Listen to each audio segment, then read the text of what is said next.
नमस्कार दोस्तों, the learner point में आप सभी का स्वागत है। दोस्तों, कल मैंने कम्युनिटी टैब में आपसे कुछ प्रश्न पूछे थे। ये वाले 11-12 प्रश्न है दोस्तों। चलिए इनके मैं आपको जवाब दे देता हूँ। बहुत सारे लोगों ने जवाब दिए भी हैं। विष्णु भाई ने दिया है, आरसी चौधरी और अलका, रजनी शाश्वत। ठीक है, तो चलिए दोस्तों शुरू करते हैं आज की क्लास के। इसके जवाब दे देता हूँ मैं आपको। कल ये कम्युनिटी टैब में मैंने प्रश्न डाले थे। पहला प्रश्न था, निम्न में से कौन सा एक सही नहीं है? कौन सा एक सही नहीं है? तो पहला था ए, 16 महाजनपदों की जानकारी बौद्ध ग्रंथ अंगुत्तर निकाय व जैन ग्रंथ भगवती सूत्र में मिलती है। बिल्कुल सही है। बी था, महाभारत में बताया गया कि मत्स्य व चंदी जनपद पर सहाज नामक राजा ने शासन किया। बिल्कुल सही। नेक्स्ट था सी, सिवी जनपद के राजा सुसेन ने अन्य 10 राजाओं के साथ युद्ध किया था। बिल्कुल सही। नेक्स्ट है, अशोक का विवाह विदिशा की राजकुमारी के साथ हुआ और उससे एक बेटी संघमित्रा व महेंद्र पैदा हुए। ये बिल्कुल सही। इसका राइट आंसर हो जाएगा ई, इनमें से कोई नहीं, सभी सत्य हैं। तो बिल्कुल सही है, सारे के सारे सत्य हैं। इनमें से कोई भी असत्य नहीं है। ये 10वीं क्लास का पहला पाठ है, उससे प्रश्न है दोस्तों। नेक्स्ट मैंने प्रश्न पूछा, निम्न में से कौन सा कथन सत्य नहीं है? ध्यान देना, कौन सा कथन सत्य नहीं है। देखिए, मौर्य काल में स्त्रियों को पुनर्विवाह व नियोग की अनुमति थी। तो बिल्कुल थी। दूसरा था, मौर्य काल में सैनिक प्रबंध की देख रेख करने वाला अधिकारी अंतपाल कहलाता था। तो बिल्कुल सही है, मौर्य काल में सैनिक प्रबंध की देख रेख करने वाला अधिकारी अंतपाल कहलाता था। नेक्स्ट है, चोरी डकैती लूट के मामले निंदक कहलाते थे। निंदक नहीं कहलाते थे दोस्तों, साहस कहलाते थे। क्या कहलाते थे? साहस। नेक्स्ट है, प्रांतीय प्रशासन की सबसे छोटी इकाई का मुखिया गोप कहलाता था। बिल्कुल सही है। तो इसका राइट आंसर हो जाएगा सी, निम्न में से कौन सा एक कथन असत्य है? तो सी असत्य है, बाकी सारे सत्य है। 3 नंबर था, निम्न में से अशोक के संबंध में कौन सा कथन सत्य है? अशोक के संबंध में कौन सा कथन सत्य है? तो देखिए, राज्य अभिषेक के 7वें वर्ष अशोक ने कलिंग पर आक्रमण किया। नेक्स्ट देखिए, अशोक को अपनी रानी कारुबाकी से महेंद्र व संघमित्रा पैदा हुए।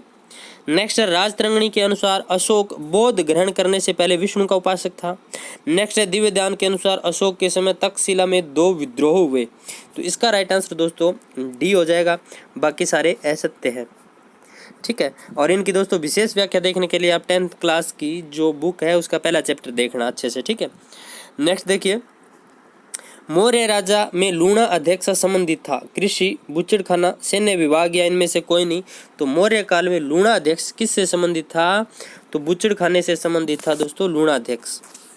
नेक्स्ट मैंने पूछा, अशोक के अभिलेख लिखे गए ब्राह्मी लिपि में, खरोष्टी लिपि में, ए बी दोनों में, या डी इनमें से कोई नहीं। तो इसका राइट आंसर हो जाएगा, अशोक के अभिलेख है ब्राह्मी और खरोष्टी दोनों लिपि में लिखे गए। नेक्स्ट है, किन ग्रंथों से ज्ञात होता है कि चंद्रगुप्त ने दक्षिणी भारत पर आक्रमण किया? इंडिका, अहनानूर, दिव्यादान या इनमें से कोई नहीं। तो दोस्तों इसका राइट आंसर क्या हो जाएगा? अहनानूर। ये एक तमिल ग्रंथ है दोस्तों, 2 ग्रंथ थे, अहनानूर और नूरनानूर। इन दोनों तमिल ग्रंथों से ज्ञात होता है दोस्तों कि चंद्रगुप्त ने दक्षिणी भारत पर आक्रमण किया था। नेक्स्ट प्रश्न था, अशोक के समय मगध साम्राज्य कितने प्रांतों में बंटा हुआ था? तो अशोक के समय मगध साम्राज्य कितने प्रांतों में बंटा था? 4, 5, 8 या 11? तो 5 प्रांतों में बंटा हुआ था अशोक के समय मगध साम्राज्य। नेक्स्ट है, अशोक का धर्म संबंधित था अनुशासन से, धर्म से, नीति नियम से या बौद्ध धर्म से? तो इसका राइट आंसर क्या हो जाएगा? अशोक का धर्म नीति नियम से संबंधित था। किससे संबंधित था? नीति नियम। नेक्स्ट है, सातवाहन वंश की शक्ति व सत्ता का विस्तार किस शासक ने किया? सिमुख, सातकर्णी प्रथम, सातकर्णी द्वितीय या देवभूति? तो दोस्तों सातवाहन वंश की शक्ति व सत्ता का विस्तार किसने किया था? तो सातकर्णी प्रथम, सातकर्णी फर्स्ट। नेक्स्ट है, और सातवाहन वंश का दोस्तों संस्थापक कौन था? सिमुख। नेक्स्ट पूछा था, किस शासक का नाम देवगुप्त मिलता है? चंद्रगुप्त सेकंड, समुद्रगुप्त प्रथम, समुद्रगुप्त या स्कंदगुप्त? तो किस शासक का नाम देवगुप्त मिलता है? इसका राइट आंसर क्या हो जाएगा? जल्दी से बताइए। इसका राइट आंसर हो जाएगा चंद्रगुप्त द्वितीय। को देवगुप्त भी कहा जाता था। नेक्स्ट है जवाब हाँ या ना में देना है। तो देखिए गुप्त काल में पर्दा प्रथा थी, तो दोस्तों इसका राइट आंसर हो जाएगा नहीं थी। गुप्त काल में पर्दा प्रथा नहीं थी। शुंग वंश की स्थापना शुंग मित्र शुंग ने की थी, बिल्कुल सही। शुंग वंश की स्थापना पुष्य मित्र शुंग ने की थी। किसने? पुष्य मित्र शुंग ने। नेक्स्ट है स्कंद गुप्त ने सुदर्शन झील का जीर्णोद्धार करवाया था, बिल्कुल सही है। नेक्स्ट पूछा चंद्रगुप्त द्वितीय ने नालंदा विश्वविद्यालय की स्थापना की, नहीं। चंद्रगुप्त द्वितीय ने नालंदा विश्वविद्यालय की स्थापना नहीं की, कुमार गुप्त ने की थी। नेक्स्ट है चंद्रगुप्त द्वितीय ने शक विजय के पश्चात विक्रमादित्य की उपाधि धारण की थी, हाँ बिल्कुल विक्रमादित्य की उपाधि धारण की थी शक विजय के पश्चात। नेक्स्ट पूछा था श्रीगुप्त ने महाराजा धीराज की उपाधि धारण की, नहीं। श्रीगुप्त ने महाराजा धीराज की उपाधि धारण नहीं की थी। श्रीगुप्त ने तो महाराजा की उपाधि धारण की थी या महाराज की उपाधि धारण की थी। महाराजा धीराज की उपाधि चंद्रगुप्त फर्स्ट ने धारण की थी।